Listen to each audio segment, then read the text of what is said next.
Quran. Apakah mungkin Sayyidina Jibril salah kirim Al-Quran? Ini namanya Syiah hulai. Syukurnya Syiah ini sudah tiada. Yang sekarang ada namanya Syiah Rafidah. Syiah Rafidah ini persoalannya cuma satu. Mereka menghujat sebagian istri Nabi dan kebanyakan sahabat Nabi. Seandainya mereka hentikan ini, maka antara Ahlus Sunnah dan Syiah mungkin bersaudara. Ya. Nanti itu urusan Habib lah, ya. Habib yang lebih faham. Karena beberapa Syiah pun ada di kalangan ahbab, ya. Yang ini yang pertama, ilahiyat. Ada orang mengatakan di dalam diriku ada Tuhan. Nah, ini kelompok juga mengatakan Allah hulul. Jadi ilahiyat tidak boleh meyakini Allah hulul ittihad. Allah berpindah ke dalam tubuh makhluk. Jangankan Allah, ruh tidak menempati tubuh, apalagi Allah yang menghembuskan ruh. Ya.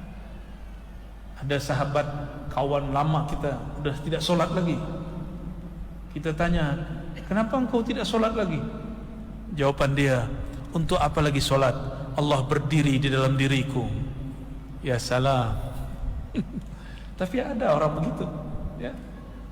Na'udzubillah min zalik.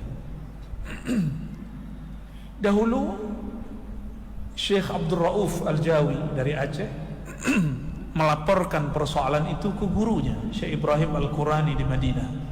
Maka Syekh Ibrahim Al-Qurani menulis kitab khusus Ithaf Zaki, mensyarah martabat 7, dan dia jelaskan ada kalanya orang sampai kepada hal ini, dia benar halnya, dia tidak kazib, tapi kebanyakan mereka mudda'i, mengaku-ngaku.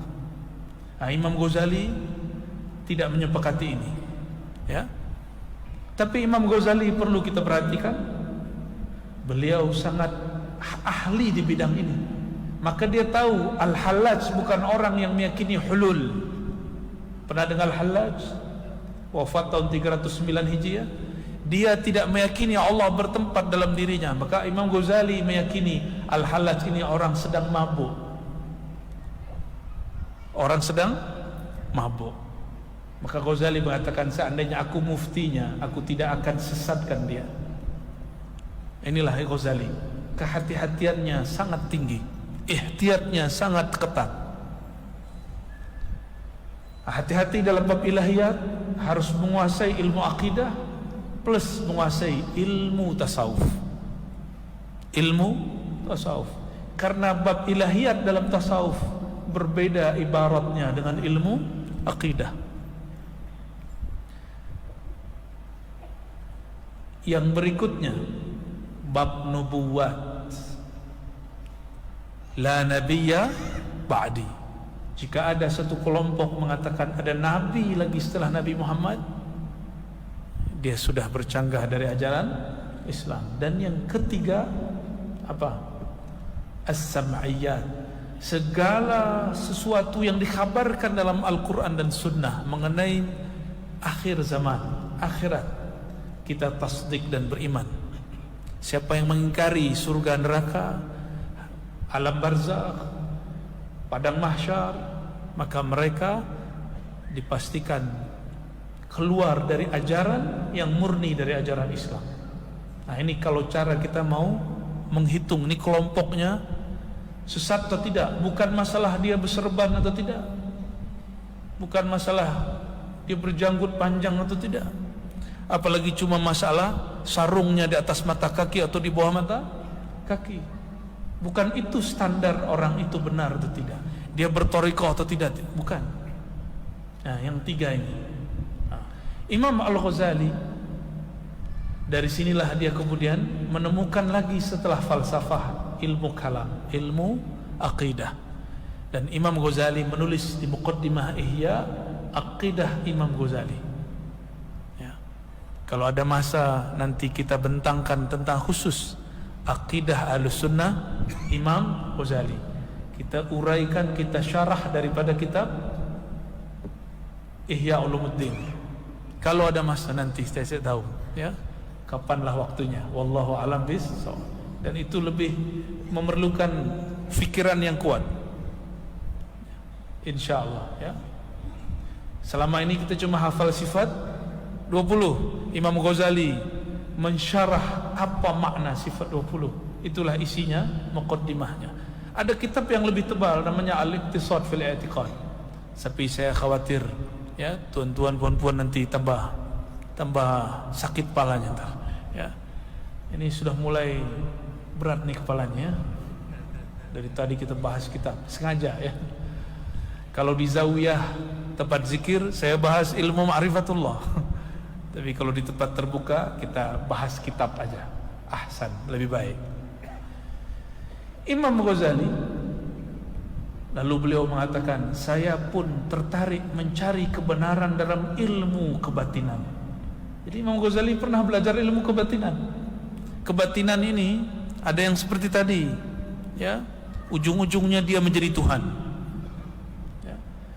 Tapi ada juga yang ilmu yang disebut ilmu hikmah.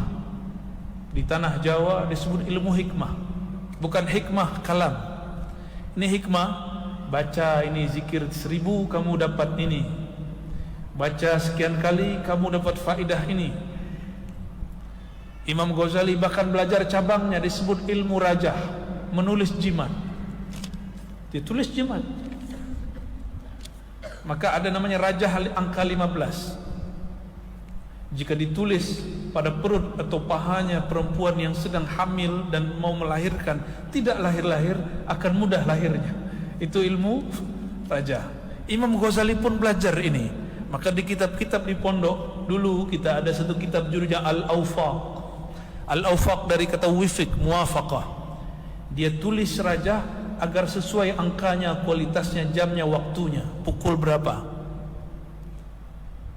Dulu dia kira itulah ilmu yang hak, itulah ilmu tasawuf.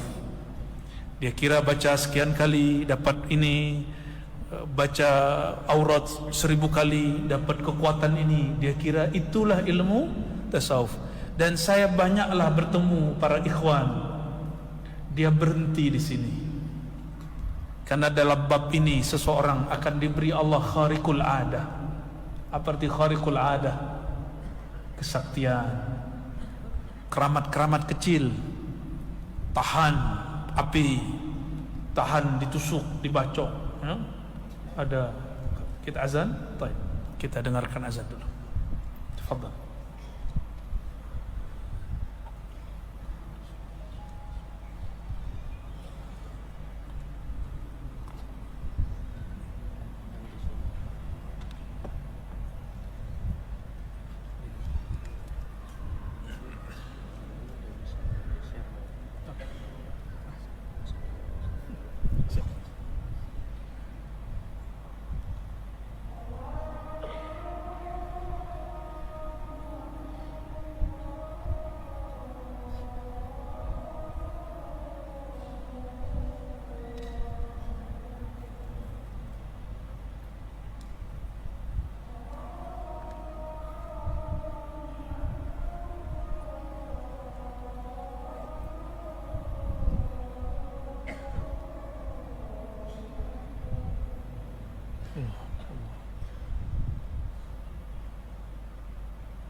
Bismillah.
لا إله إلا الله محمد رسول الله. اللهم رب هذه الإسلام والصلاة لك آتي سيدنا محمد الوسيلة وبعثه مقاما رضيت بالله رب العالمين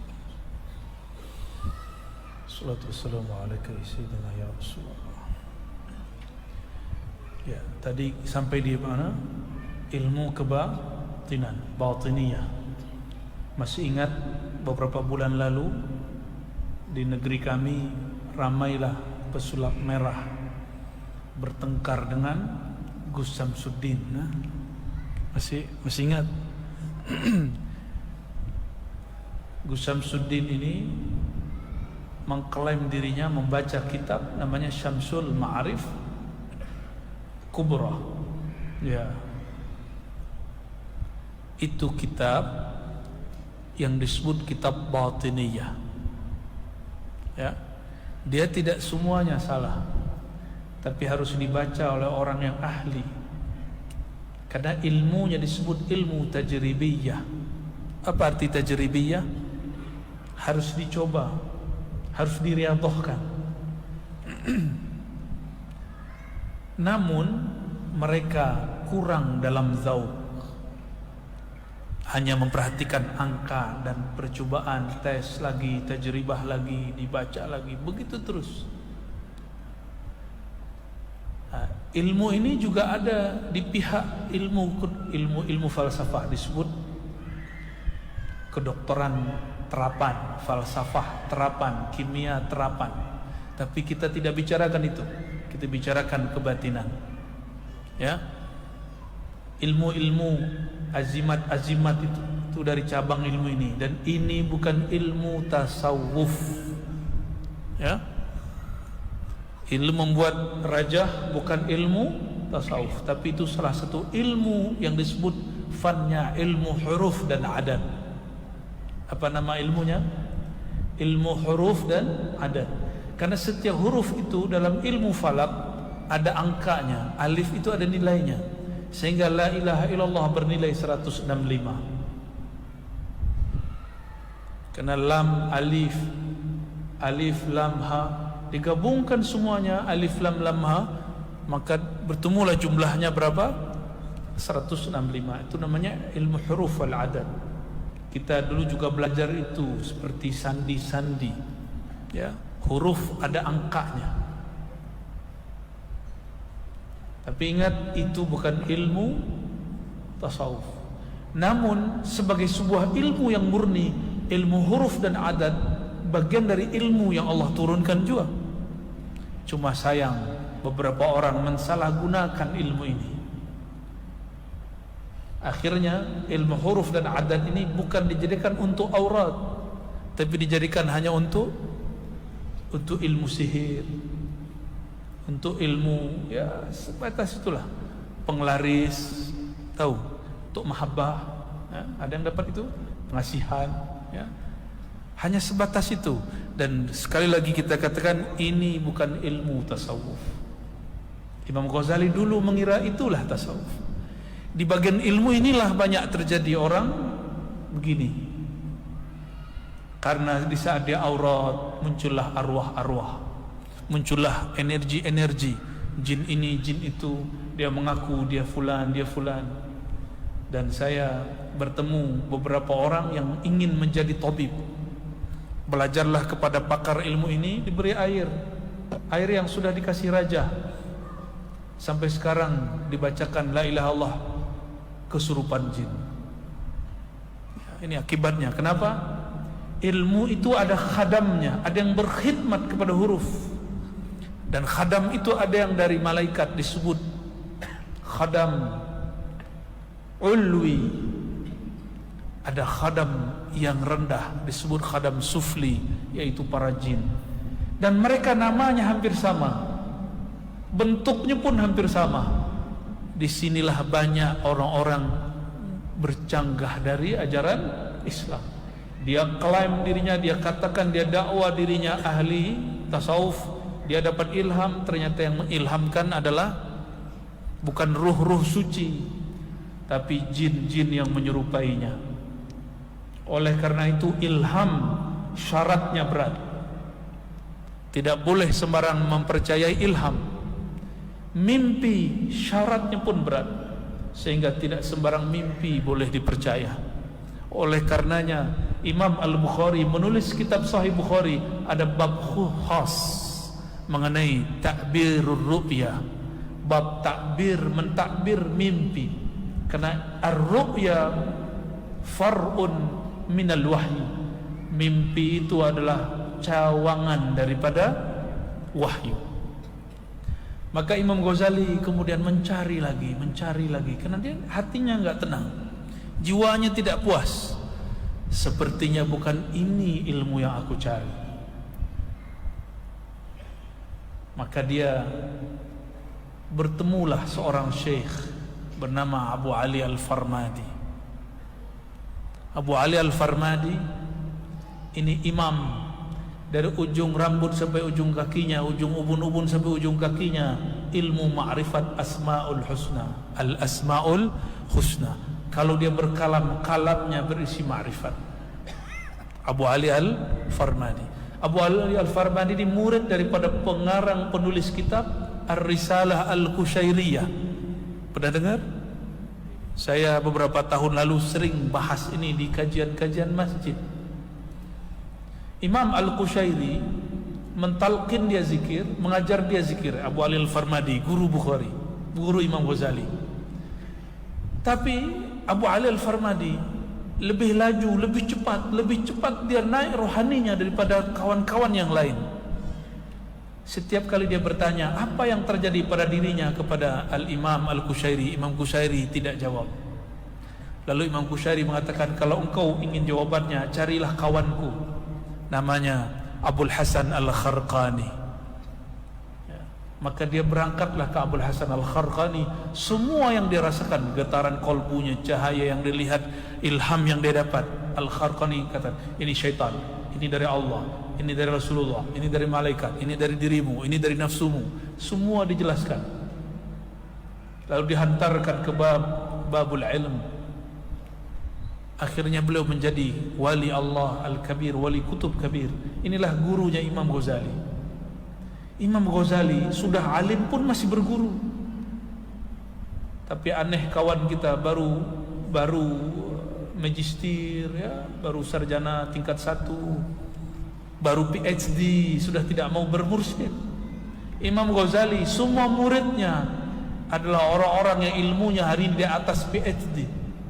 Satu majlis yang hadir cuma boleh orang yang lolos diuji, sekitar 300 orang lebih kurang. Tidak boleh sembarang orang masuk ke majlis Imam Ghazali. Hanya 300 orang, dan itu orang-orang alim dari semua penjuru negeri. Tapi beliau pun kemudian mengambil guru jadi mursyidnya kembali. Maka kita malu kepada Imam Ghazali. Kita mesti punya guru lagi. Karena di atas langit selalu ada langit. Di atas seorang alim pasti ada orang alim. Apa kata beliau? Inilah ringkasannya. Jadi kitab yang panjang itu saya ringkas paling ujung. Beliau mengatakan, lalu aku masuk kepada jalan sufiyah, turuqus sufiyah, jalan-jalan para sufi. Saya bacakan teksnya sedikit. Thumma inni lama faraghtu min hadhil ulum aqbaltu bihimmati ala tariqis sufiyah. Setelah aku melewati ilmu filsafat, materialism, ilmu kalam, ilmu fikih, ilmu semua ilmu sampai ilmu kebatinan, dia menjadi orang sakti. Aku kemudian cenderung kepada ilmu yang baru, yaitu ilmu sufiyah. Wa alimtu anna tariqatahum innama tatimmu bi'ilmin wa amalin. Aku sadarlah bahwa ilmu para sufi hanya sempurna dengan dua rukun. Rukun pertama ilmu, dan yang kedua amal. Maka kalau ada orang bertasawuf tidak ada amalnya, tidak ada syariatnya, kita curigai dia ini bukan sufi tapi mudda'i at-tasawuf. Di sini hati-hati. Maka sufi al-jami' bain al-zahir wal batin, bain al-syari'ah wal tariqah, bain al-ilmi wal amal. Jadi sufi itu menggabungkan zahir, batin, ilmu dan amal. Dia tidak hanya berkalam tentang Allah, tapi dia juga kemudian berubudiyah kepada Allah Subhanahu wa taala. Dulu di negeri kita ini, di Nusantara ini semuanya sama. Muncullah di negeri Aceh sana dulu kelompok namanya Wujudiyah. Dia berbicara tentang Tuhan, tentang Allah, tapi dia tidak lagi bersyariat. Apa kata dia? Wujuduna wujudullah, wujud kami hakikatnya wujud Allah. Maka mereka tidak lagi sembahyang, tidak lagi zakat, tidak lagi haji umrah. Kenapa? Haji umrah, haji saja di dalam kalbumu, berputarlah mengelilingi jiwamu. Dulu seperti itu. Ada. Ini yang dibantah oleh pengikut-pengikut Imam Ghazali yang ada di negeri ini. Maka muncullah para masyayikh, muncullah para ulama. Di Tanah Banjar ada Datuk Kelampayan, dia tulis kitab khusus untuk mengkritisi, meluruskan kesalahan orang memahami tasawuf. Ini diambil dari kalam Imam Ghazali. Innama tatimmu bi'ilmin wa amalin. Tasawuf itu mesti ada ilmunya, mesti ada amalnya. Orang beramal tanpa ada ilmu beban. Datang kepada mursyid, apa kata mursyid? Amalkan ini 5.000, tapi tidak ada ilmunya. Maka dia mikir, waduh, ini beban apa lagi nih? Ya, beban hidup sudah banyak, beban pekerjaan sudah banyak. Masa tambah lagi beban dari guru? Ya. Datang ke mursyid, suruh kamu amalkan salawat ini 7.000 sehari. Pingsan dia, ya.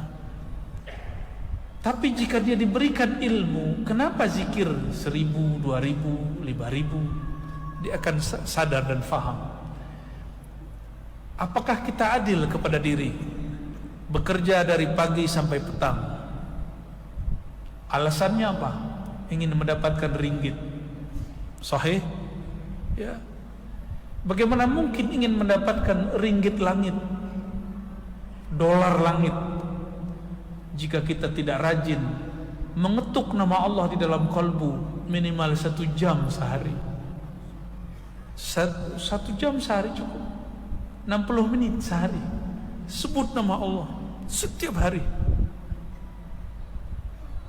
Apabila kita istiqomah bekerja untuk membangun rumah di dunia yang berakal, kita tinggalkan juga untuk menafkahi istri yang nanti mungkin dia duluan wafat atau kita yang duluan meninggal. Kenapa kita tidak adil lalu kemudian menabung nama Allah di dalam kalbu untuk membangun rumah di akhirat? Nabi mengatakan satu subhanallah bihamdi subhanallahil azim itu 1 pohon di surga, 1 pokok di surga. Kenapa orang tidak amalkan ini? Berangkat, bekerja, pulang, bacalah itu subhanallah bihamdi subhanallahil azim. Imam Ghazali sampai kepada sadaran ini karena dia pun punya murid, muridnya hanya kagum kepada ilmunya. Ketika dia salah, muridnya kemudian kritik dia. Dan ini tidak terjadi di kalangan sufi. Sufi itu mereka beradab. Mereka tidak meyakini gurunya sebagai nabi. Maka jika guru salah, bagi dia maklum, karena guru bukanlah nabi yang maksum, yang tidak berdosa, tidak pernah salah. Itu siapa? Nabi. Para anbiya, kalau mursyid boleh salah? Boleh. Ada mungkin mursyid terjebak maksiat, mungkin. Tidak memperlakukan mursyid seperti orang-orang yang selevel malaikat. Sungguh aneh ada murid mengatakan, oh, dia kan orang tarekat, dia sufi, kenapa dia melakukan ini? Dia lupa mereka masih manusia. Nah, Kata Imam Ghazali, wa kana hasilu ulumihim qat'a uqubatin nafs. Puncak buah daripada ilmu tasawuf itu ada 3. Pertama, memutus uqubatin nafs, efek-efek bahaya yang ditimbulkan oleh jiwa. Maksudnya menaikkan darjah dari jiwa yang ammarah kepada jiwa yang mutmainnah. Dan yang kedua, at-tanazzuh an akhlaqiha al-mazmumah wa sifatiha al-khabithah. Membersihkan jiwa daripada akhlak-akhlak yang tercela, wa sifatiha al-khabithah, dan karakter dasar jiwa yang sangat keji. Dalam riwayat yang disebutkan ulama-ulama kita, ini riwayat Israiliyat, tapi maknanya sahih, sesuai dengan makna tentang ayat yang menyebutkan an-nafs al-ammarah bisu. Allah berkalam kepada jiwa, wahai jiwa, wahai nafs, aqbil, aqbil. Kata nafs, man anta, siapa kamu, suruh-suruh aku. Allah kalam kepada jiwa, jiwa jawabnya apa? Man anta, siapa kamu, suruh-suruh aku. Lalu Allah suruh lagi, aqbil. Dia masih jawab, kamu siapa? Saya siapa? Kamu suruh-suruh. Akhirnya Allah yang menciptakan jiwa, Allah puasakan dia sekian lama. Setelah jiwa ini lapar, baru dia datang kepada Allah dan mengatakan, ya Allah, anta Rabbi wa ana abduka. Maka cara untuk menundukkan jiwa, caranya adalah mempuasakannya. Puasakan lisan dari kalam, puasakan mata dari memandang yang haram, bahkan yang mubah. Puasakan telinga dari mendengarkan yang syubhat, apalagi yang haram. Tapi hari ini ustadz pun hobi bergunjing, menggunjingkan sesama ustadz. Ya, ini dosa-dosa kita ini, Tuan Guru. Para syekh pun hobi mencari kesalahan syekh yang lain. Jemaah tariqah mencari kesalahan tariqah yang lain. Aswaja mencari-cari kesalahan kelompok yang lain. Sampai kapan ini akan berlaku? Ini ciri-ciri orang yang gagal bertasawuf, gagal